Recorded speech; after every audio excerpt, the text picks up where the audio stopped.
Tracy first met her stalker back in 2013. So it's about 10 years ago. And we sort of chatted online. We met in person, but communicated a lot online and then ended up in a physical relationship. I was the best thing since sliced bread to him for about 6 weeks.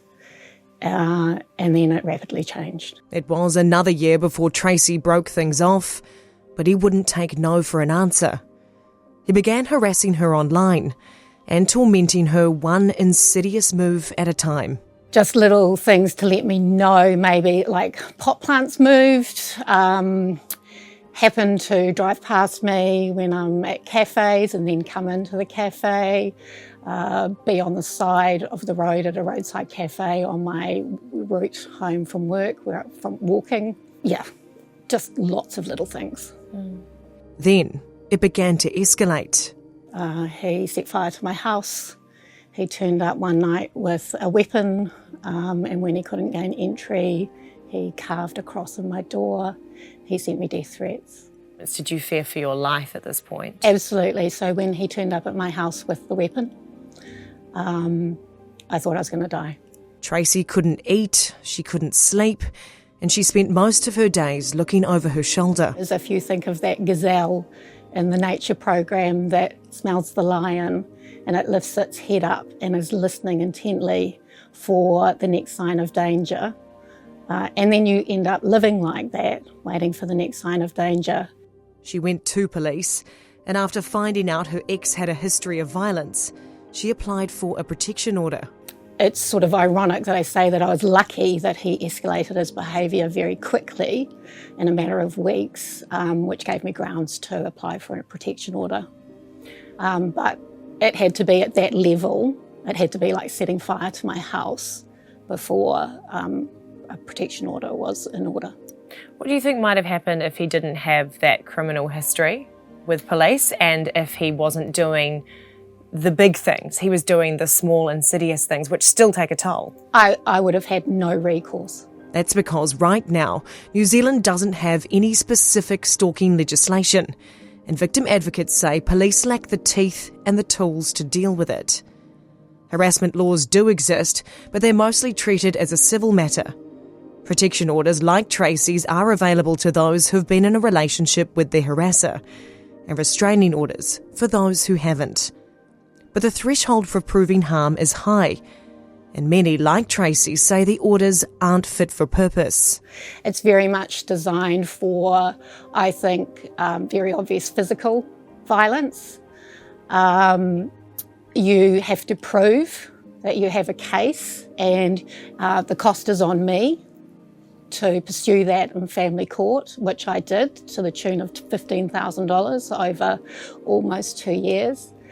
It's not accessible for a lot of people, and it's exhausting, and it's just putting the onus back on the victim to try and look after themselves. Survivors want the onus to be on police and say that can only be done with specific stalking laws. It shouldn't be up to the victim to take responsibility for keeping themselves protected. Now, after 2 terms in government, last week Labour picked the campaign trail to announce changes and says if elected, it'll consider adding stalking to the Crimes Act.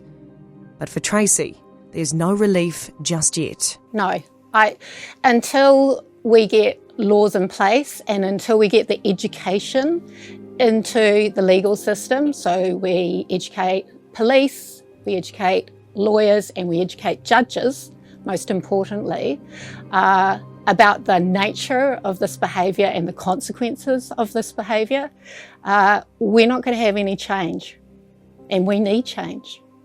Is there a fear, and I'm sure shared by a few people, that this is just an empty election promise? It's suspicious timing. It's incredibly suspicious timing. I mean, they've had 2 terms, right? Correct. Even National jumped on the bandwagon, saying it's also something it'd look at in government.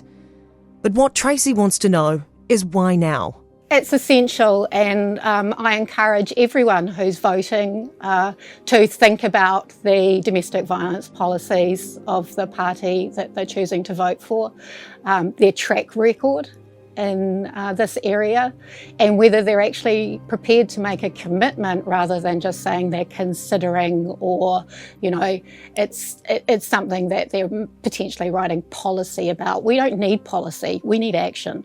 Because she says she's been let down before after speaking about her case back in 2016.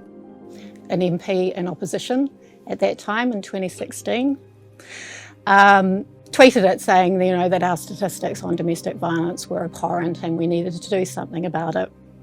She became a minister in cabinet in 2017, and I had ongoing issues, and I emailed her and said, hey, that story that you tweeted, that was my story, and here's what's happening now. What are you going to do about it? And she did not reply. So I don't believe anything that they say until that bill gets before the House.